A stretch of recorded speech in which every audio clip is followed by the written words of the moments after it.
Hoy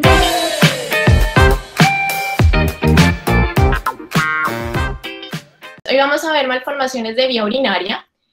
CACUT en inglés, que significa Congenital Anomalies of the Kidney and Urinary Tract, que es como normalmente lo van a encontrar en la literatura.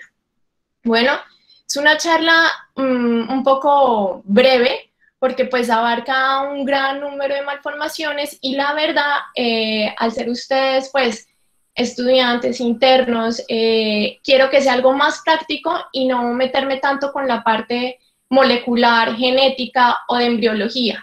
Bueno, entonces espero que les sirva. Es como lo importante es aprender a identificar cuando hay una malformación de vía urinaria y qué vamos a hacer con ella. Entonces los objetivos de esta charla de hoy es la definición de malformación de vía urinaria, identificación de las mismas, su diagnóstico y el seguimiento. A medida que va progresando la charla se van a dar cuenta que el diagnóstico es muy similar en todas y la clínica y el seguimiento también. Entonces, si se vuelve un poco repetitiva, entiéndanme que es porque básicamente las malformaciones de vía urinaria siempre se detectan desde bebitos, algunas. Entonces, ¿qué es la malformación de vía urinaria? Es una alteración en el desarrollo embrionario del riñón, ¿sí? Es un proceso anormal del mismo. Son la causa más frecuente de enfermedad renal en la infancia. Esto quiero que les quede clarísimo, porque a diferencia de adolescentes o adultos, cuando ellos llegan a enfermedad renal, generalmente la causa más frecuente son las glomerulopatías o las enfermedades sistémicas, sobre todo en adultos, como la hipertensión o la diabetes. En niños pequeños tenemos las malformaciones de vías urinarias, sobre todo lo que llamamos las uropatías obstructivas. Generalmente se asocian a otras anomalías. ¿A qué me refiero con otras anomalías? Es con otras alteraciones al examen físico. Por eso están asociados a muchos síndromes o asociaciones. Y bueno, como les dije, es un proceso anormal en desarrollo embrionario. Es algo así como que la nefrogénesis salió mal. Entonces, acá muy rápido algo de la embriología. El riñón proviene de tres cosas: el pronefros, el mesonefros y el metanefros, que es en realidad lo que nos va a dar al riñón. El pronefros y el mesonefros involucionan antes de que lleguemos en las primeras semanas de gestación, y el metanefros, que es el riñón, empieza a desarrollarse alrededor de la quinta a sexta semana de gestación, y del metanefros es de donde va a salir todo lo que es el riñón, que acá se los pongo. Entonces, este es el metanefros, ¿sí? Hay una parte que se va a ir al mesénquima y de ahí va a salir las células intersticiales, el epitelio renal, y del epitelio pues van a salir el glomérulo y los túbulos. Y la otra parte se va a formar la yema ureteral, que es esto que ven acá, y esta yema ureteral es de donde se van a derivar, como por decirlo así, la vía urinaria, el ureter y los conductos colectores que vienen a ser los cálices y la pelvis renal. Yo sé que todos saben qué es la vía urinaria y el riñón, pero quería hacerles un recorderizo así muy grande. Entonces, obviamente acá tenemos el riñón, porque de esto es lo que vamos a hablar todo el resto de la charla.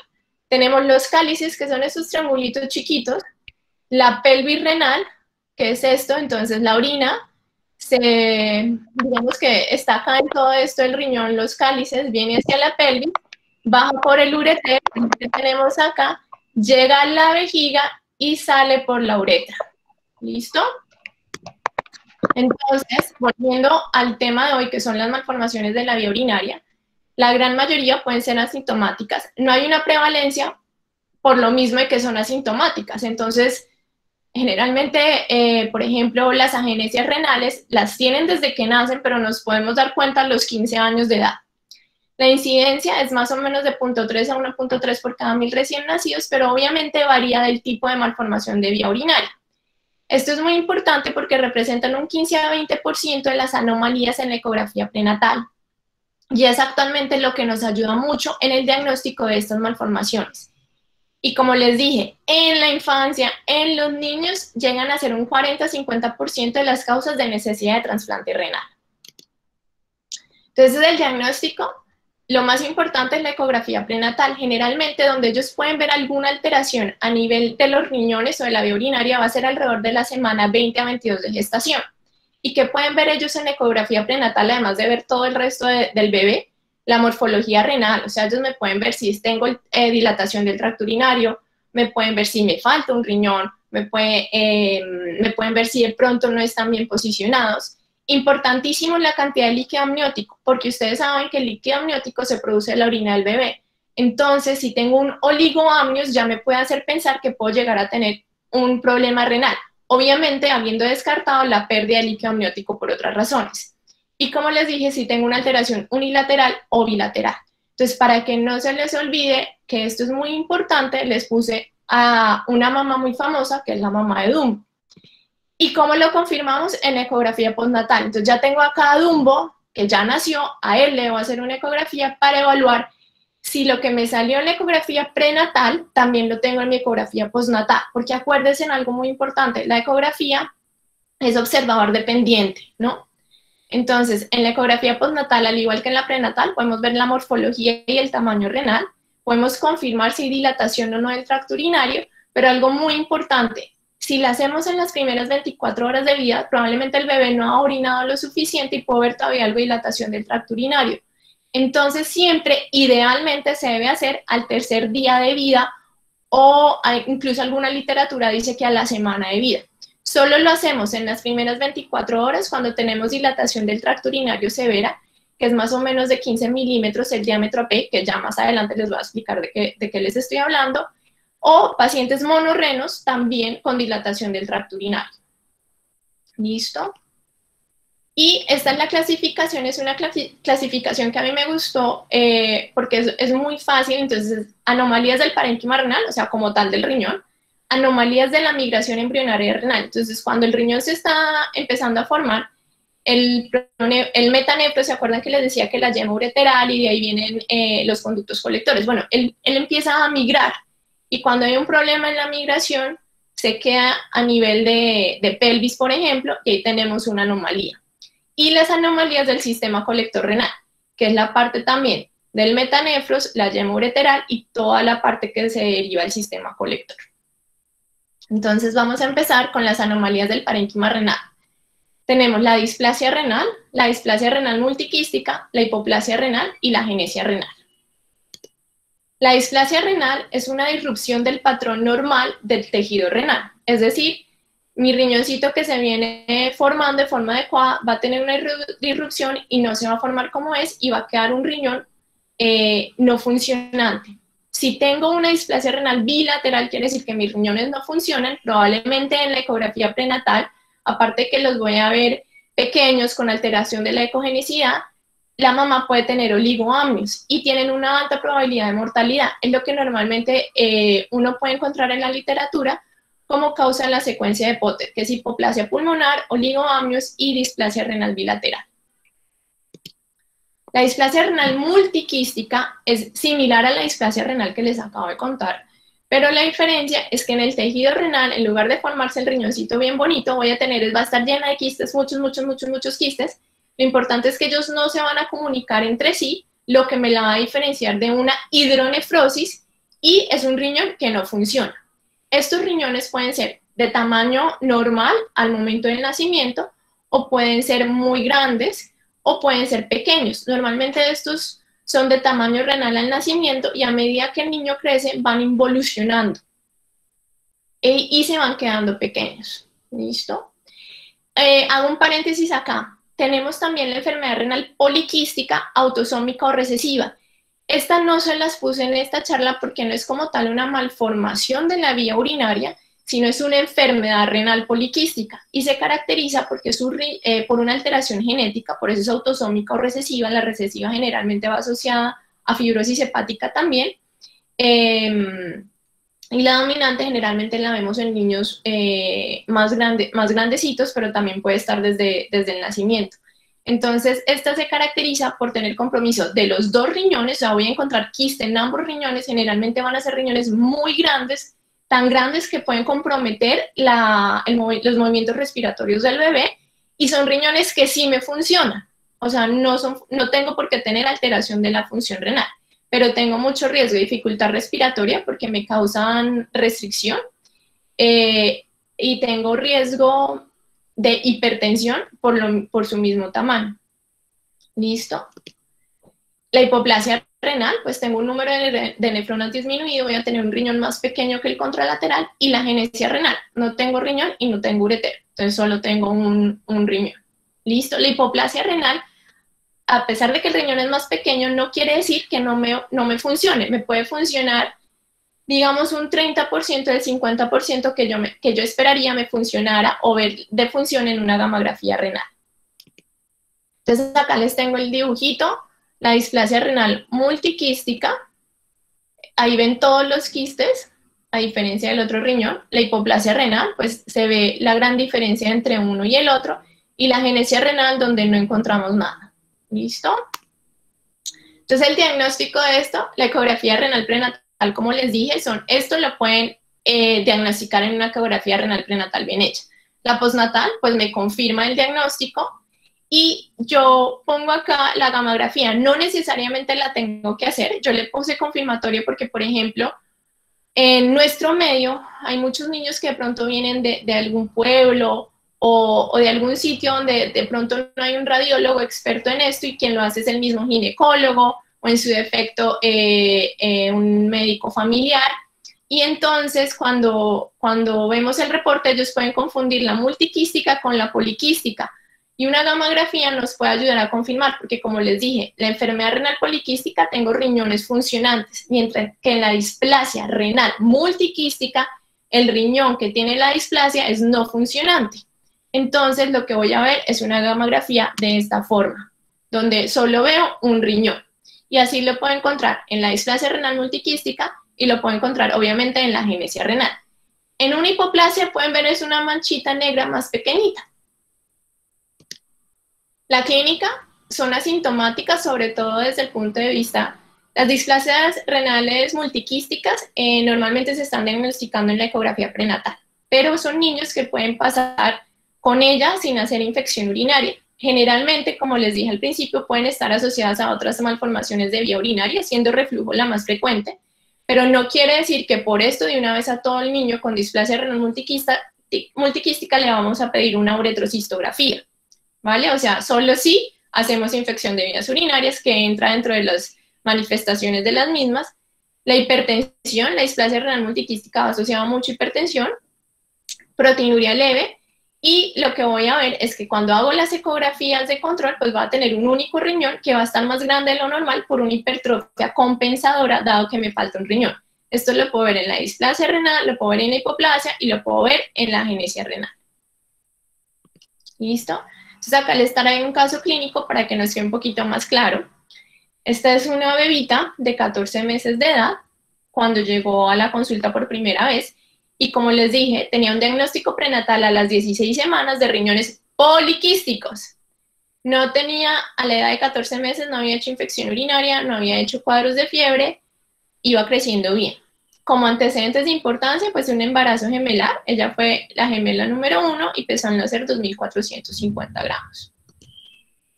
Al examen físico, un peso de 9 kilos, no estaba mal, y al abdomen no se palpaban masas ni megalias. Acuérdense que les dije que en la enfermedad renal poliquística los riñones son grandes, entonces ellos se van a ver panzoncitos y se pueden palpar los riñones. Siempre es importante cuando ustedes tengan una alteración renal, al examen físico explorar genitales, pues además de explorar al niño completo, explorar siempre genitales, porque por ejemplo, en los niños sexo masculino podemos encontrar hipospadias y pueden estas estar asociadas a alguna alteración de la vía urinaria probablemente no diagnosticada.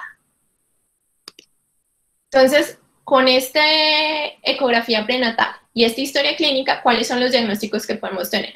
Una displasia renal multiquística, sí, porque me dice que tengo una poliquistosis, o sea, ya puedo pensar en quistes, pero que me llama la atención que la niña ya tiene 14 meses, no ha hecho infección urinaria, no ha hecho hipertensión y tiene un examen físico normal.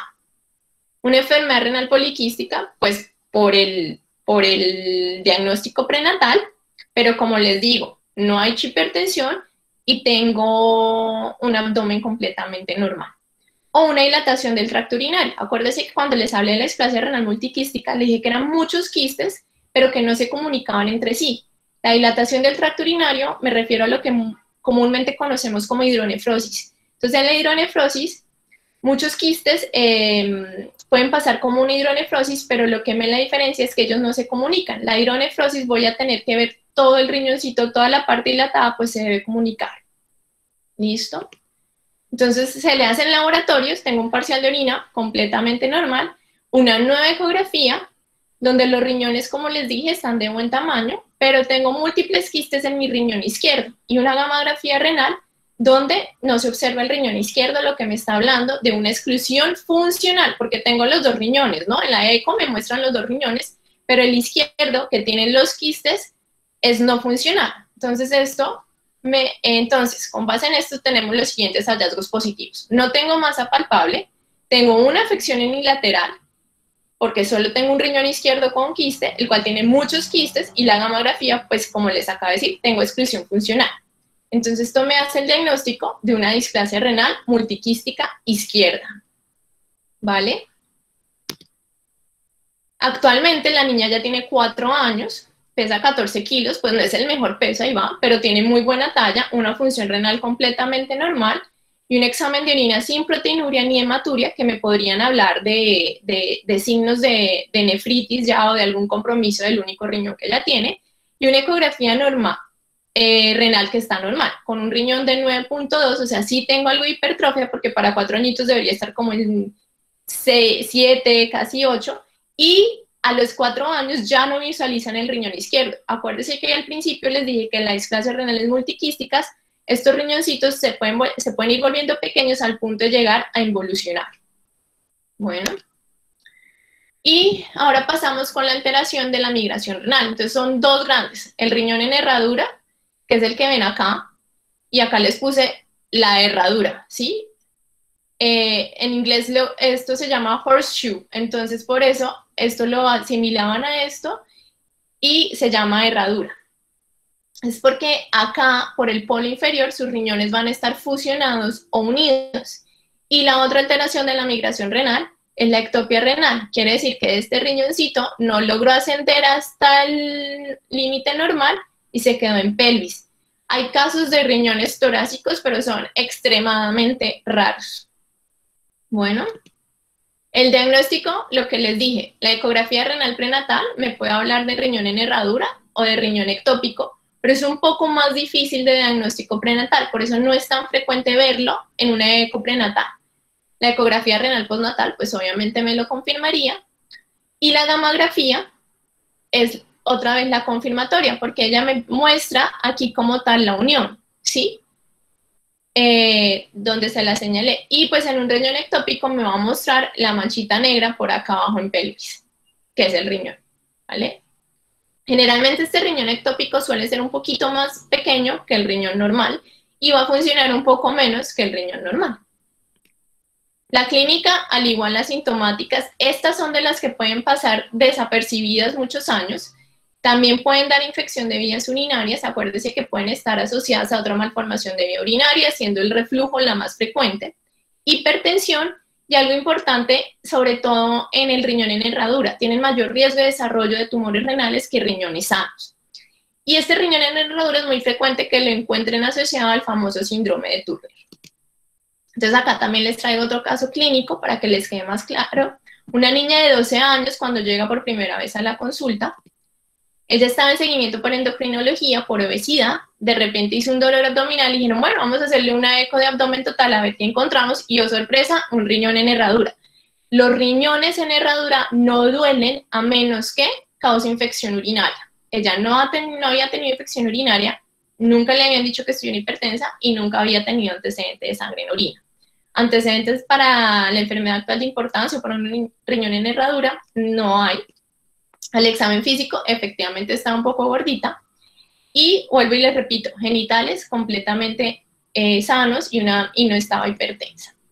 Entonces, diagnóstico, pues tengo un riñón en herradura, la eco de abdomen me dice, o podría ser una ectopia renal, ¿sí? De pronto no vieron bien, o incluso una agenesia renal, ¿sí? Porque a veces puede ser un riñón muy grande y lo confunde. Pero ¿cuáles son nuestros hallazgos positivos o qué encontramos cuando le pedimos laboratorios? Una ecografía renal, donde me ven los dos riñones que están fusionados por el polo inferior, no tiene otra alteración de la vía urinaria, es decir, no hay dilatación, no hay hidronefrosis, y una gamografía que efectivamente ambos funcionan bien y se ve la fusión en polo inferior. Con esto hacemos el diagnóstico de un riñón en herradura en una paciente completamente asintomática. Actualmente la paciente ya tiene 17 años de edad, nunca ha hecho infección urinaria, tiene buena función renal para ella, que es grandota, un examen de orina sin proteinuria, sin hematuria y una microalbuminuria que normalmente la hacemos, o bueno, normalmente no, está indicada en pacientes con diabetes para ver signos de nefropatía diabética temprana. En nosotros, en pacientes con antecedente de infección de vías urinarias o en pacientes monorrenos, la hacemos porque también nos puede dar algún indicio de daño renal temprano. Y ya para terminar la clasificación, vamos con las anomalías del sistema colector, que son las más frecuentes. Entonces acá viene el famoso reflujo vesicoureteral, el doble sistema colector, la estenosis ureteral, o lo que también van a conocer como obstrucción pielureteral, y las valvas de uretra posterior. Acá no les menciono como tal la hidronefrosis, porque este iría dentro de la parte de la estenosis ureteral. Entonces vamos a empezar con el doble sistema colector. Doble sistema colector quiere decir que tengo dos pelvis renales, casi como si tuviéramos dos riñones unidos, y de cada pelvis renal me sale un ureter, ¿sí? Este puede ser completo o incompleto. Es completo, como está en la foto, que ambos ureteres me desembocan en vejiga. Entonces tengo un sistema superior y tengo un sistema inferior. Muchas veces, ¿qué puede pasar? Tengo obstrucción del sistema superior, entonces voy a tener dilatación de la pelvis del sistema superior y se me va a ver acá en el riñón como un quiste grande, muy grande, y resulta que es una dilatación en lugar de ser un quiste. Y puede ser esa partecita del polo superior no funcionante y el resto funcional. Si no me causa infección urinaria y no me causa ninguna molestia, se deja quieto. Y puede ser incompleto, que es el más frecuente, cuando ambos ureteres se unen, por ejemplo, este ureter del sistema inferior, se me pega este y desembocan como uno solo en vejiga. Como les dije, puede estar asociado a reflujo y obstrucción ureteral. Generalmente la obstrucción ureteral puede ser a nivel de la unión uretero-vesical por la presencia de ureteroceles.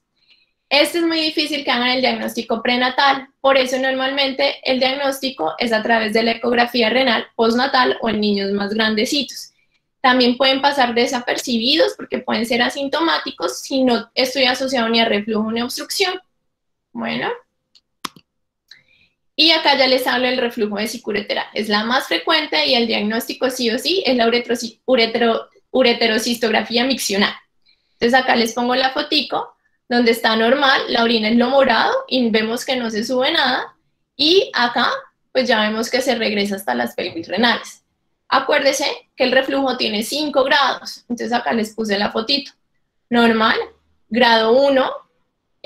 Tengo reflujo hacia, digamos que la tercio proximal, tercio medial de ureteres, sin dilatación del mismo. El grado 2 ya me llega hasta pelvis renal, pero sin dilatación del mismo. Grado 3, ya empiezo a ver algo de tortuosidad o dilatación del ureter. Grado 4, aún más. Y grado 5, ya tengo dilatación de pelvis y dilatación y tortuosidad de ureteres. Y pues acá está la fotico, como se vería en una ureterocistografía.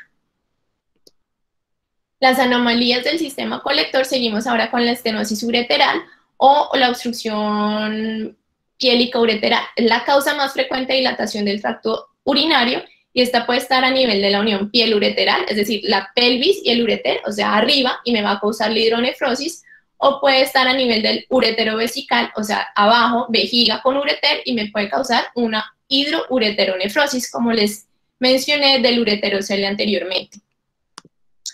Entonces, ¿qué es lo importante acá? ¿Cómo la van a identificar? Entonces, en la ecografía renal, el radiólogo nos debe medir el diámetro anteroposterior de la pelvis renal, que ya se los voy a mostrar, y si este es más de 10, normalmente yo lo considero que es patológico. Si es menor de 5, puede ser normal, y si está entre 5 y 10, uno tiene que ir evaluando dependiendo del paciente, de la clínica y del seguimiento ecográfico.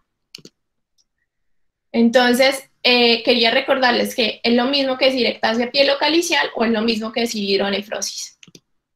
Entonces, aquí está La flechita amarilla o la raya amarilla es lo que les hablaba del diámetro AP. Normalmente la clasificamos según radiología en estos 3 estadios: normal, P1, P2 y P3, dependiendo de qué tan grande esté mi diámetro AP, qué tan grande esté la dilatación y qué tan comprometidos estén los cálices. Si ven, aquí en la primera está solo dilatado la pelvis renal, ¿sí? Solo vemos el diámetro AP, que es lo azulito acá.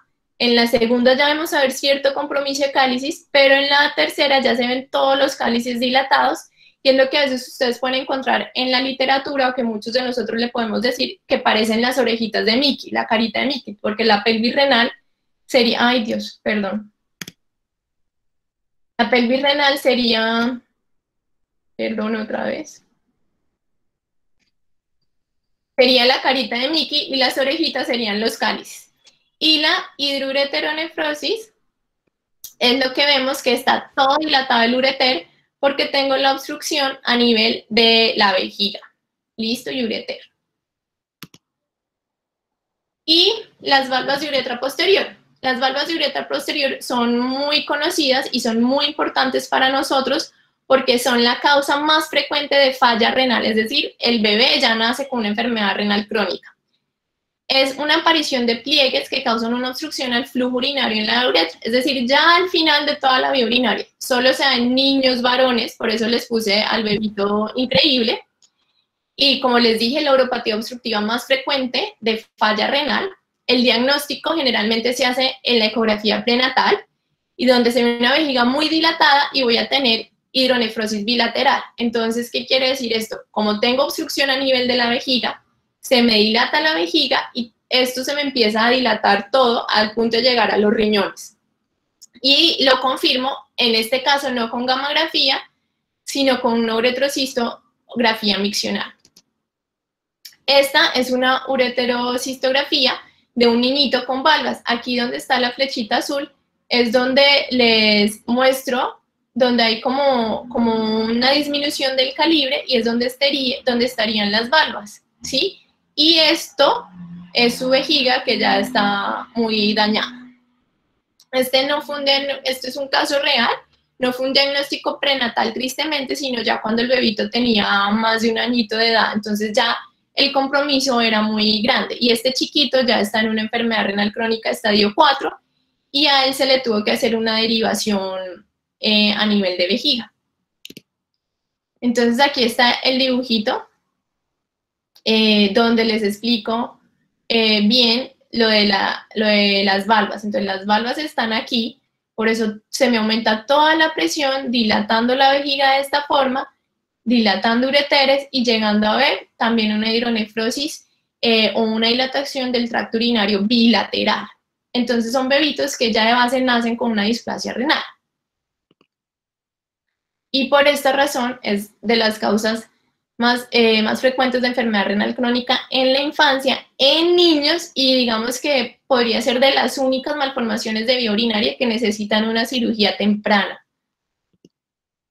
La clínica de estas también son asintomáticas, como les dije, el doble sistema conector.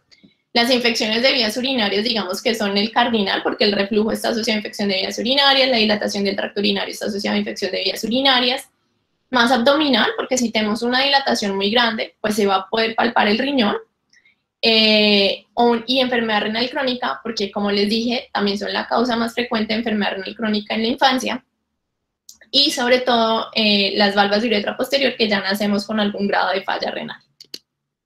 El diagnóstico prenatal, generalmente las dilataciones las pueden ver en la ecografía prenatal, la confirmo con una ecografía postnatal, y acá ya les puse 2 exámenes diferentes, la uretrocistografía miccional y el renograma diurético. Esto obviamente de acuerdo al paciente y a la clínica que tengamos. La uretrocistografía miccional, como les dije, es importante para el diagnóstico de reflujo y es importante para el diagnóstico de valvas de uretra posterior.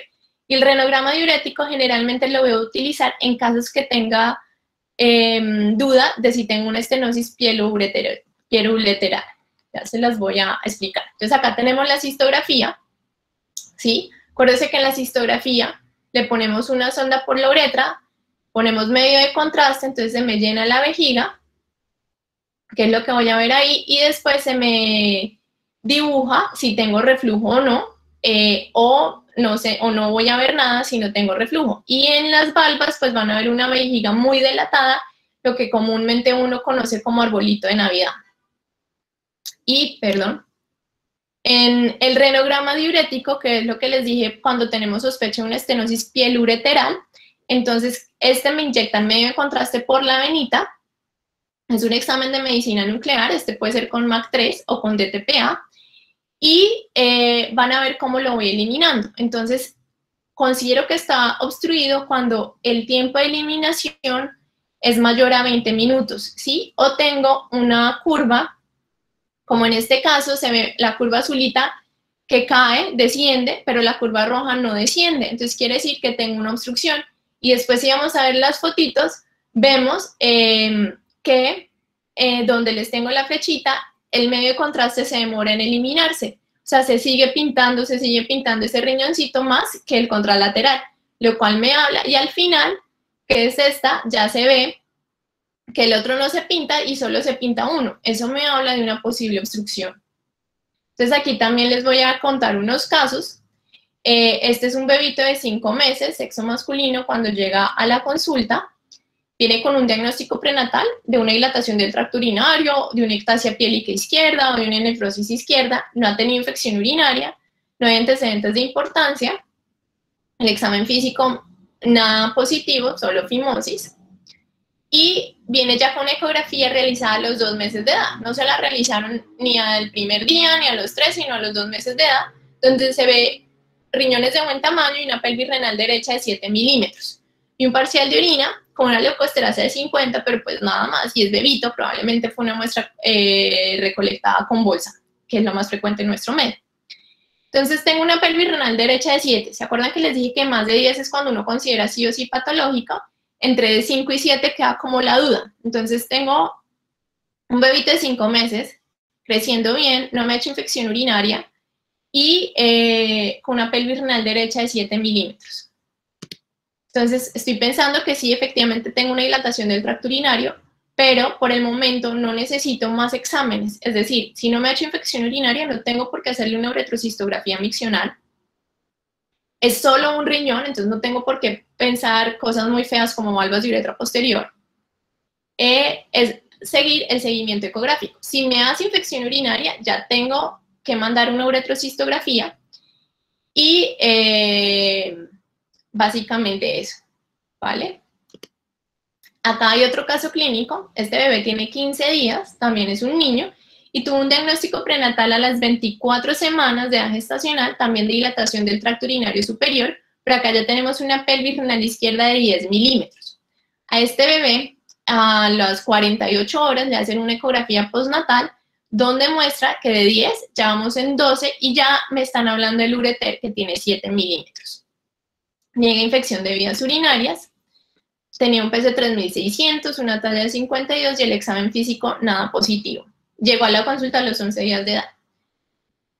A este bebé se le manda, en esa primera consulta, se le mandan estudios porque tengo una pelvis renal mayor de 10, que incluso la comparo con la ecografía prenatal, la postnatal ya me aumentó, y tengo dilatación de ureter. Entonces tengo que descartar que tenga una hidroureterenofrosis, tengo que evaluar por qué tengo esa hidroureterenofrosis, porque tengo una obstrucción a nivel ureterovesical o porque tengo un reflujo o qué es lo que está pasando. Entonces se le manda una cistografía que me dice que tiene un reflujo grado 5 izquierdo y le mandamos un renograma con MAC3, que era el que les expliqué anteriormente. Tengo una buena función renal, pero tengo un tiempo de eliminación menor de 20 minutos y una curva descendiente. Entonces, ¿qué quiere decir? Que sí tengo mi riñón dilatado, sí tengo el ureter dilatado, pero no está obstruido.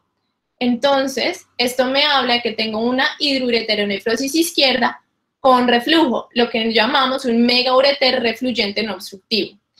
Y si no hago infección urinaria, si no tengo ninguna alteración a nivel urinario, si no tengo alteración de función renal, si no tengo hipertensión, se dejan quietos también, ¿vale? A pesar de que vemos que tienen un reflujo grado 5 izquierdo. Quietos me refiero a que no hacemos cirugía, ¿no? Ya más adelante les voy a hablar de la profilaxis, que es algo muy controversial. Actualmente este bebé ya tiene 19 meses, no ha hecho infección urinaria, pero les dije la profilaxis. Este bebé tiene una dilatación grande, con ureter también dilatado, entonces este bebito está con profilaxis. La ecografía renal de control, ya vemos que la pelvis va en 9, acuérdense que llegó hasta 12, pero persiste la dilatación del ureter, que esa va a estar siempre porque es un mega ureter, es decir, es un ureter grande, entonces siempre lo voy a ver grande y dilatado, pero tengo una función renal normal y un parcial de orina sin proteinuria ni nada, y creciendo muy bien. Y este es otro caso clínico, una niña de 3 años, que llega por un primer episodio de infección urinaria a los 3 años. Nosotros ya vimos infección urinaria y yo les dije que cuando eran después de los 3 años, generalmente era poco probable que tuviéramos una malformación de vías urinarias. Pues acá estamos hablando de malformación de vías urinarias, entonces ya saben que tiene una malformación de vía urinaria. ¿Y por qué llegamos a ese diagnóstico? Porque hizo una infección urinaria a los 3 años, después a los 3 años y medio, después casi a los 4 años, todas con fiebre y síntomas urinarios irritativos. No tenía antecedente de nada, no tenía factores de riesgo como estreñimiento, como síndrome de eliminación disfuncional, no tenía hipercalciuria, nada, tenía un buen peso, buena talla, no tenía alteraciones al examen físico, una ecografía completamente normal, pero ante la recurrencia de las infecciones urinarias decidimos hacer una uretro. ¿Y que nos sale? Un reflujo bilateral, izquierdo grado 3 y derecho grado 2. No es un reflujo de alto grado, porque no está grado 4 ni grado 5, pero es bilateral y esta podría ser la causa en las infecciones urinarias. Tiene buena función renal y actualmente venía con un examen de orina normal. Entonces, pues a esta niña se le hace el diagnóstico un reflujo vesicureteral bilateral y también se indica profilaxis, dado que teníamos el antecedente ya de 3 episodios de infección urinaria.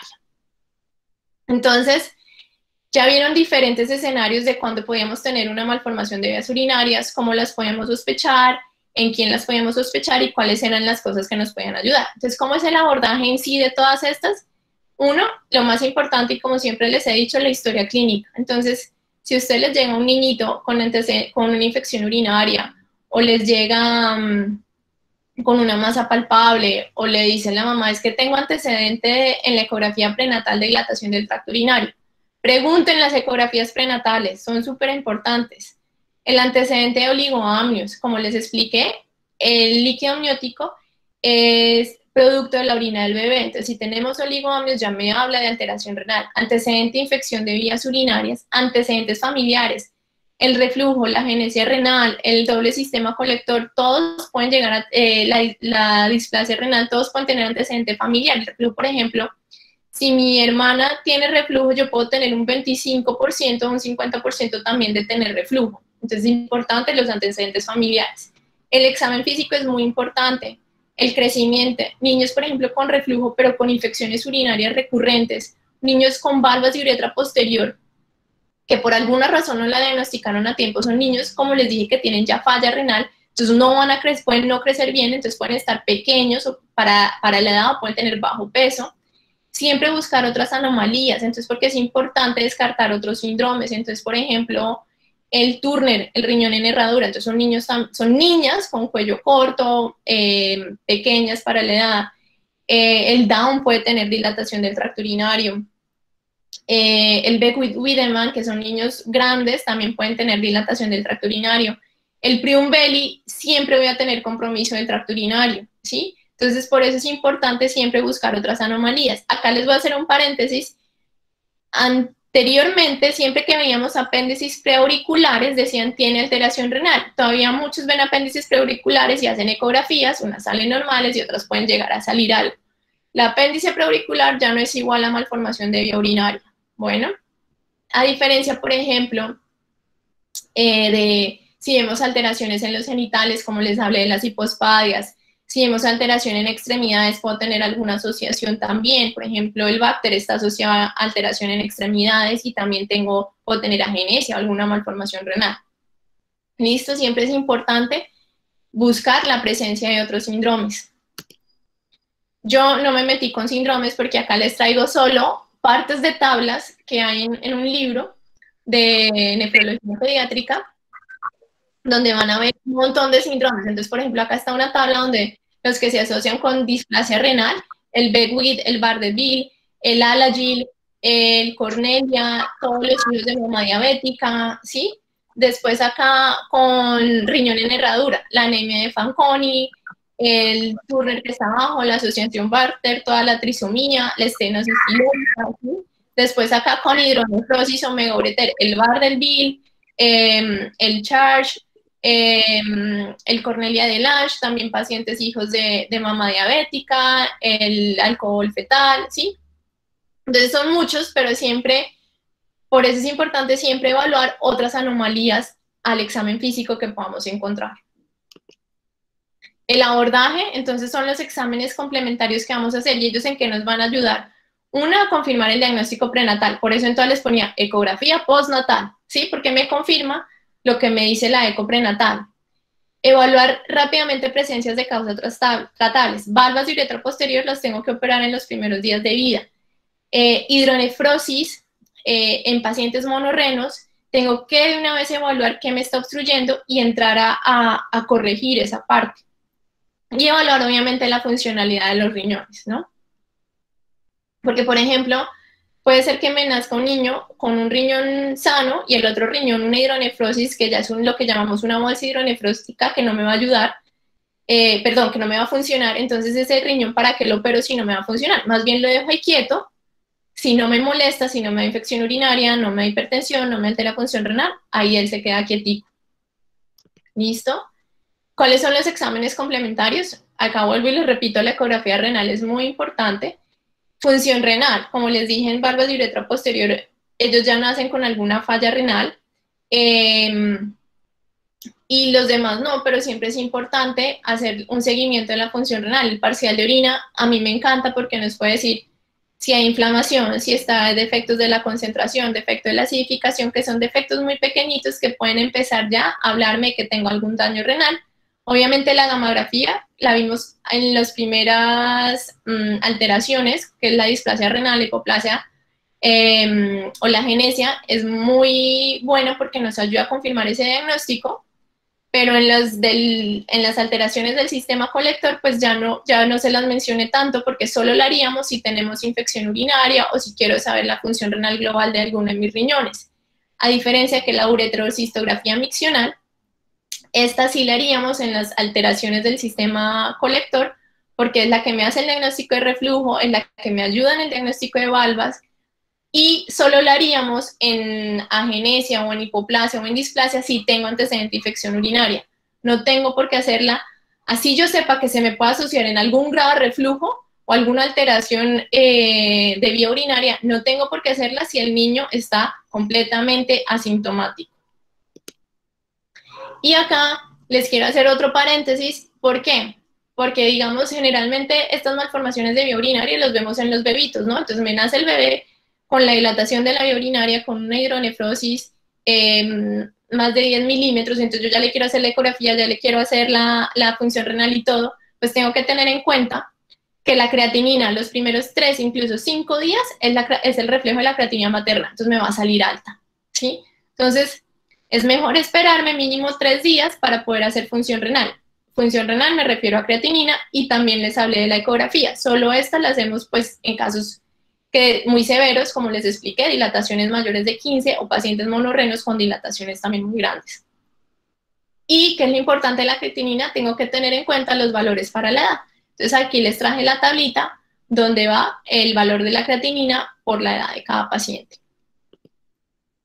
El tratamiento, yo sé que yo soy nefróloga pediatra y me gusta tener trabajo, pero lo que yo me he dado cuenta es que es importante remitirlo a nefrología pediátrica, porque muchas veces de pronto yo una dilatación del tracto urinario como médico general, como pediatra, y en el miedo de que no me dé infección urinaria le pongo profilaxis, cuando de repente solo podría necesitar seguimiento ecográfico, ¿sí? Entonces, siempre remisión a nefrología pediátrica. El seguimiento ecográfico es muy importante, sobre todo en las dilataciones del tracto urinario, para ver si me ha aumentado, me ha mejorado o no. En las displasias, en las genesias, sobre todo para ver que el otro riñoncito, el que es sano, me crezca bien. La profilaxis antibiótica, como les dije, si tengo factores de riesgo o dilataciones muy grandes o reflujos de alto grado, debo evaluarla para proteger esos riñones de una infección urinaria. Y la cirugía pues va a depender del tipo de malformación y el compromiso que tengo de la malformación de vía urinaria. Es decir, por ejemplo, el niño que les hablé del megaureter, del megaureter con reflujo grado 5, ese pequeño ya a 19 meses y no lo hemos operado porque no ha hecho infección urinaria, no ha tenido signos de alteración de función renal y la dilatación ha venido mejorando.